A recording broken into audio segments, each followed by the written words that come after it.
Papayag ka ba, Mon? May ipapakilala ko sa'yo. Ayoko nga. Bakit? I'm trying to put an effort sa love life mo, tapos ayaw mo na agad. Friend to ng friend kong taga-ibang block, magkakasundo kayo nito. May girlfriend na ako. We? Bakit hindi ko alam yan? O bakit nagtanong ka ba? Baka naman eme-eme mo lang yan, hindi ko siya nakikita eh. Hindi lang nagtutugma yung scan namin ng first time, kaya kapag nakikita kami, tuwing uwian lang. Grabe ka, ngayon ka pa talaga hindi naniwala, nakaka-offend ka ah. Eh malay ko ba sa sobrang tagal mo single, eh delusional ka na. Pasko sa'yo tong bag ko eh. Mon, Serene. tapos na yung class ko. Matagal ka ba naghintay? Hindi naman. Gutom ka ba? Medyo. Tara kain tayo. Saan mo gusto? Siya ba yung girlfriend mo, Mon? Di ka pa pala umaalis. Ano ba yan? Serene si Joel, kaibigan ko. Joel, si Serene, girlfriend ko. Hello, I'm Serene.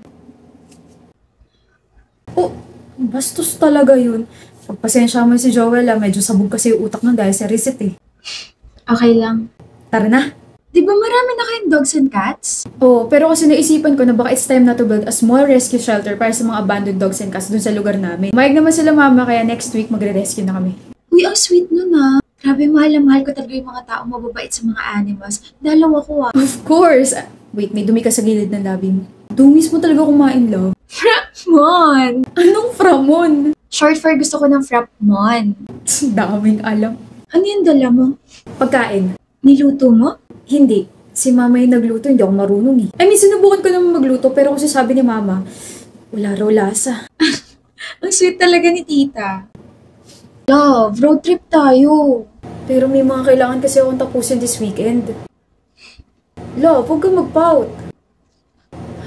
Oo na, sige, magra-road trip na tayo.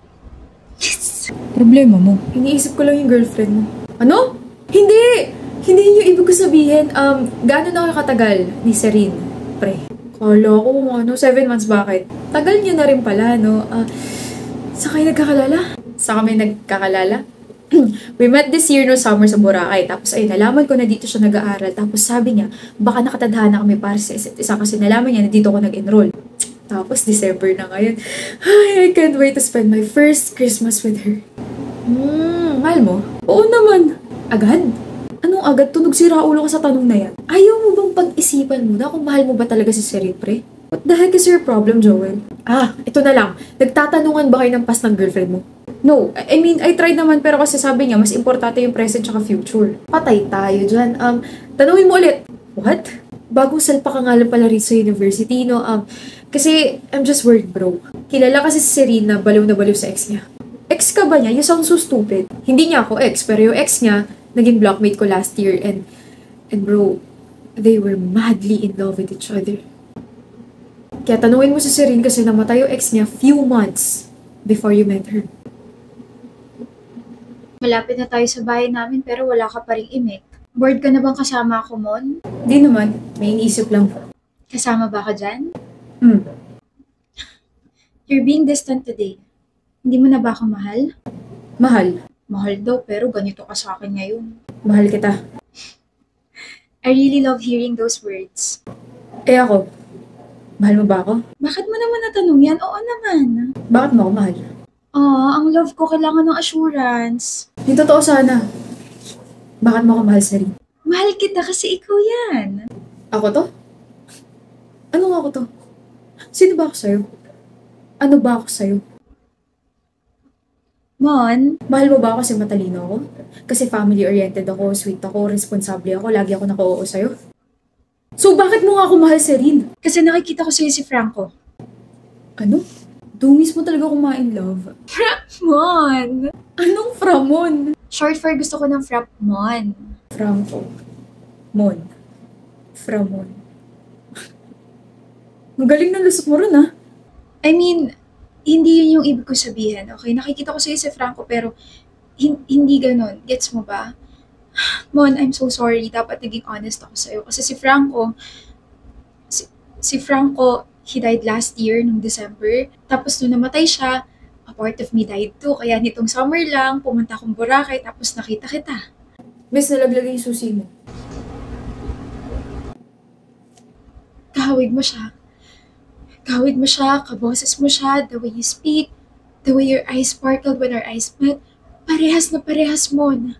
Kaya hindi mo na ako nilubayan simula nun. Nagkita na naman tayo. Nga feeling ko tuloy pinagtatagpo tayong dalawa. I'm Serene. Mon. Mon.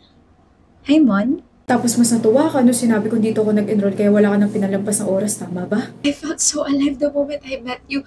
Pakiramdam ko kasama ko na ulit si Franco. Pakiramdam ko panaginip lang yung nangyari sa kanya.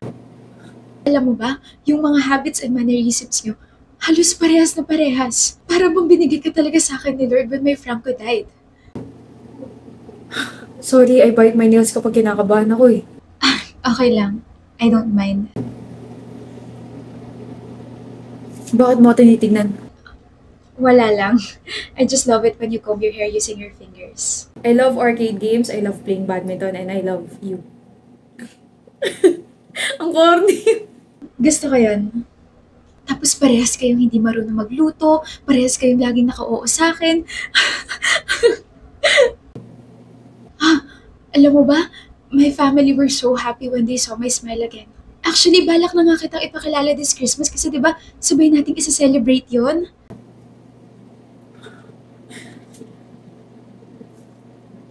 Naririnig mo ba yung sinasabi mo, Serene? Ipapakilala kitang Mon, of course. I know they'll be asking questions, pero don't worry. Don't worry, hindi sila magagalit. Hindi sila maiinis, hindi ka nila itatakwil, magugustuhan ka nila, just be yourself. Just be myself? Just be myself? Eh, ang tingin mo na sa akin si Franco? Si Franco na ex mong patay na? Mon, he's not dead. He's with me.